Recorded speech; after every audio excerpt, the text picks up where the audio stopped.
This is the story of a COVID long hauler, and this channel will be dedicated to all things COVID long haul. If you or anyone you know is suffering from COVID long haul, please join my channel and subscribe.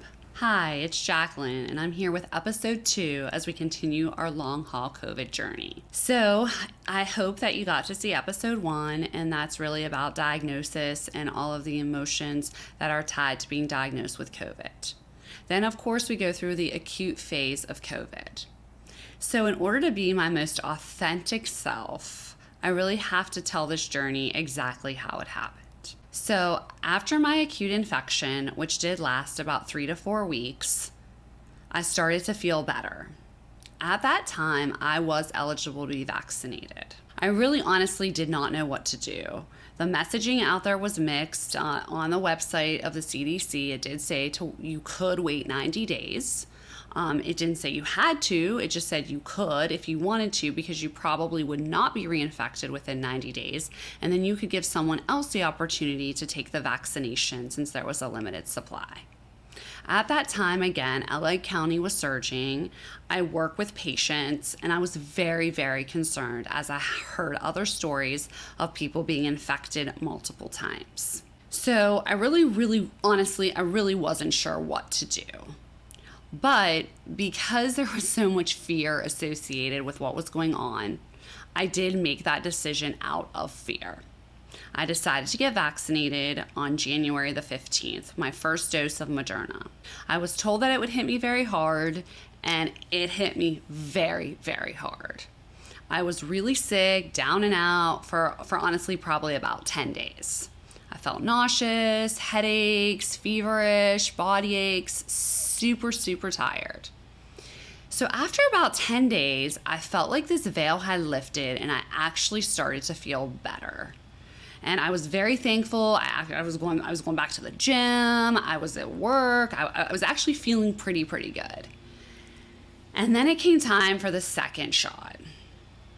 And I remember the day I went to get my second shot, and I remember I was feeling so good that day. And I was like, oh no, here we go again. But I'm a rule follower. I decided to, I should get the second dose of the vaccine. I recovered from the first one. So I went in, I got my second dose of Moderna on February the 10th. And I would say about a week to 10 days later, that is when all of the long haul COVID symptoms started for me. Now, I truly believe it's because I was vaccinated too early. I believe that I should have waited personally. I should have waited at least 90 days to get my vaccine. I understand everyone is different, but I really would encourage you, if you have had COVID, to wait the appropriate amount of time to get your vaccination. I know there's other circumstances right now with Delta, and everyone has different issues. You should talk to your doctor, of course, but I really wish that I would have waited. Hindsight is 2020. Oh my God, I hate 2020. But anyway. So I should have waited. I didn't wait. I made the decision based out of fear. I know that now. I wish I could go back and turn back the hands of time. I would have waited. After getting the second dose of Moderna, the biggest symptom for me was fatigue. I was so tired. I wasn't even really that tired during my acute phase of COVID, and I got diagnosed 12/12, so we're at the end of February. I hadn't really had any fatigue. I get severe fatigue. I also start to feel dizzy. I also start to have heart palpitations. I also start to feel short of breath. I try to exercise. My body's not recovering. So I realized at that point that something was wrong. The first thing everyone needs to do is take appropriate measures. They need to go to their doctor. You need to get the appropriate testing done for your doctor. I did have a chest x-ray. I did have the EKG. I had blood testing done. I pushed to get an echocardiogram or a heart monitor. The cardiologist did not believe it was heart related, but because of the palpitations, I really pushed and advocated for myself to have that stuff done. At the end of the day, all the testing came back normal, which is great. But what happens is I'm still not feeling well. And I know that this is typical with a lot of long haulers, like all your testing comes back normal, but you still don't feel well. So then it's like, now what? Now what do I do? So as always, what I'm about to say does not replace medical advice. I'm not a medical professional. I am not telling you that these supplements should be taken by you. These are things that helped me with my recovery. I do believe everyone should seek out speaking to a licensed professional. For me, I decided to go down the functional medicine route, and I did see a naturopathic physician.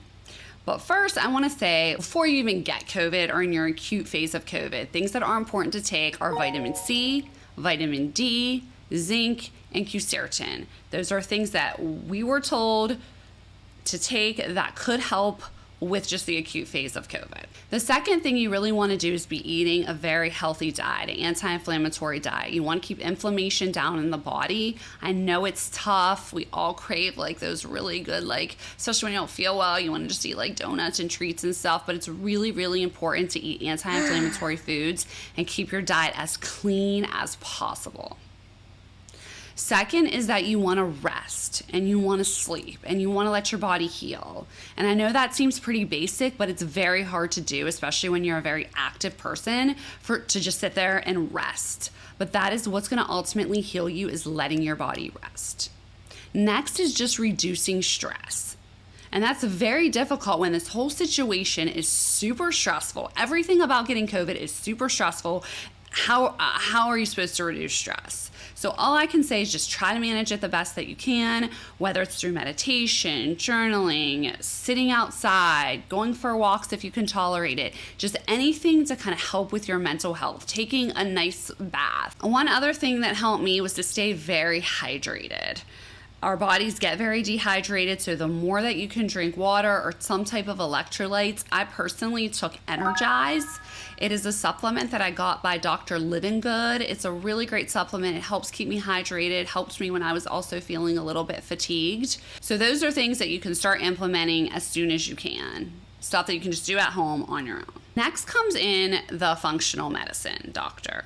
So when I went to seek out functional medicine, I found a doctor that works really closely with the immune system and how the immune system works. And even on his website, he was talking about working with COVID patients. So the first thing I had to do was I had to go get blood work done. I got 14 vials. So I used to pass out when I gave one vial when I was in college. I mean, I had to have orange juice and graham crackers because I was going to pass out. So imagine them telling me I'm taking 14 vials. So anyway, got through it, powered through. I'd been through enough at that point. I'm like, okay, just whatever you got to do. But I also want to specify that these supplements were tailored to this blood work. So everyone should seek out their own doctor to work with, have your blood work done, and find out what's going to work for you. But I do want to share the supplements that I do believe helped me with my recovery. First thing is that I have low blood pressure. In general, always have. So something that I was doing was I was doing about a half teaspoon of sea salt in the morning, which was disgusting because I just mixed it with water and drank it.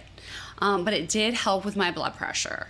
So if you have low blood pressure, that's a good route to take. If you have high blood pressure, don't want to do that. So again, it's seeking medical advice for yourself. Another supplement I took is called Power Adapt. And Power Adapt is for adrenal support.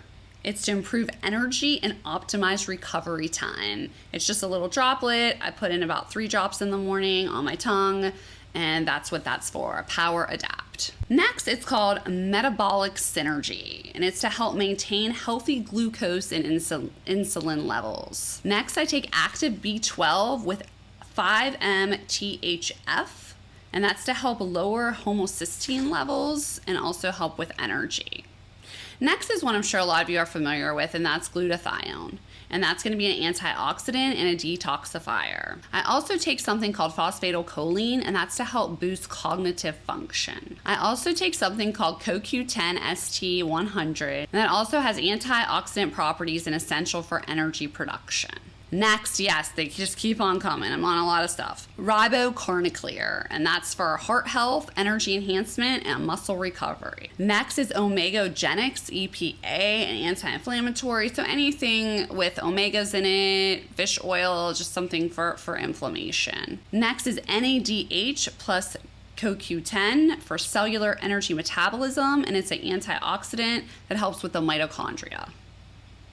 I take something called Adrenal, and it's to support healthy adrenal function, And then I also take NAC, which is an antioxidant that helps with the immune system. That's a lot. I know. It takes me like 10 to 15 minutes to take all this stuff in the mornings. I also take black seed oil. That's something I just found on my own that's also an antiviral and an anti-inflammatory. So I know I gave you a lot of supplements there, but they are supplements that helped me go from feeling severely fatigued and barely getting through my workday to actually getting back to functioning somewhat normally. So episode 3 is going to be more of a continuation of supplements, but they're going to be more geared toward when you can start exercising and things to help you with recovery, and just also other therapeutics that can overall help you just feel better. So please list in the comments anything that you are taking or anything that you think helped you feel better, and let's all get back to our baseline.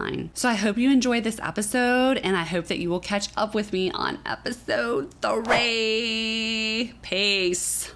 We're heading out. Smash the like button and subscribe.